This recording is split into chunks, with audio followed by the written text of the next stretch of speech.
All right, so we're diving deep today into learning Arabic, and looks like you want to get fluent fast, so Uh, Efficient learning is the goal. absolutely. Yeah. We've got this intro lesson here all about making Arabic easy with AI. Yeah, it seems pretty cool. Definitely. And I really want to focus on why good pronunciation is so important and how AI can help right from the beginning. Makes sense. Those are really key. Okay, so this lesson starts off strong, saying pronunciation isn't just like a little detail in Arabic. Right. It's like the foundation. It's huge. Yeah. And apparently there are sounds in Arabic that just don't exist in English at all. Yeah, that's a really important point. In some languages, you can kind of fudge it a bit with pronunciation and still be understood. Right.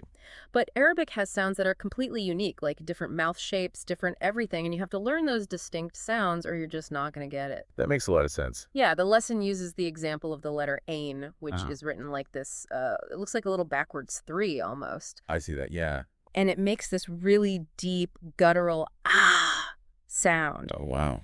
And then there's ka, which is written with this kind of loopy X, and it's a softer KX sound, kind of like in the German word Bach. Yeah, I've heard that. It's really important to nail these kinds of sounds right from the start. Yeah, because you're saying if you don't, then you're going to be building on bad habits. Exactly, and it makes it so much harder to be understood and to understand others. So basically you're saying we got to retrain our mouths and ears. Yeah, pretty much. Now, to get us started, the lesson talks about this A for apple method. Oh, yeah, that's a good one. Yes, it sounds pretty simple for beginners. Yeah, it is. It's all about connecting new Arabic words with familiar English words that start with the same letter. Okay. So you're using what you already know to build those first connections. So like a bridge from English into Arabic. Exactly. Okay, so give us some examples of how this works. Sure. So the lesson gives us A for Assad, which means lion. Assad, okay. Then you have B for Bata, which means duck. Bataduck, okay. And C for Jamal, which is camel.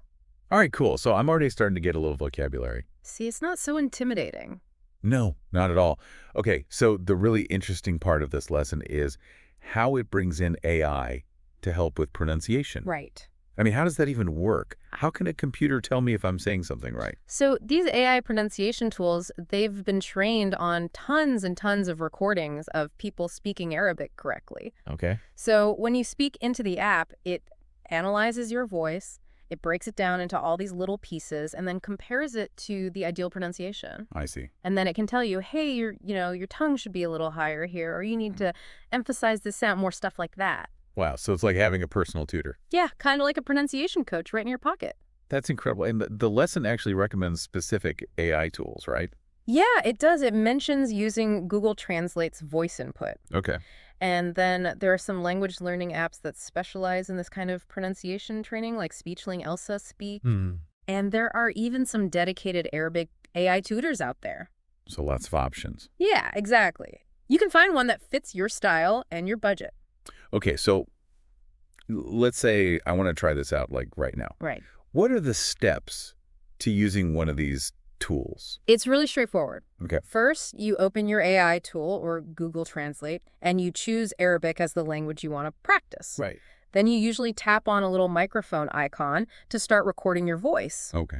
The lesson suggests starting with the word marhaban, which means hello in Arabic. Marhaba. Exactly. So you say marhaban into the app, and then the AI will listen and give you feedback on how you did. That's so cool, so I can immediately test myself. Yeah, and it encourages you to practice those new words we learned with the AI, too. Right, so the Sod for lion, Yes. Bata for duck, Yep.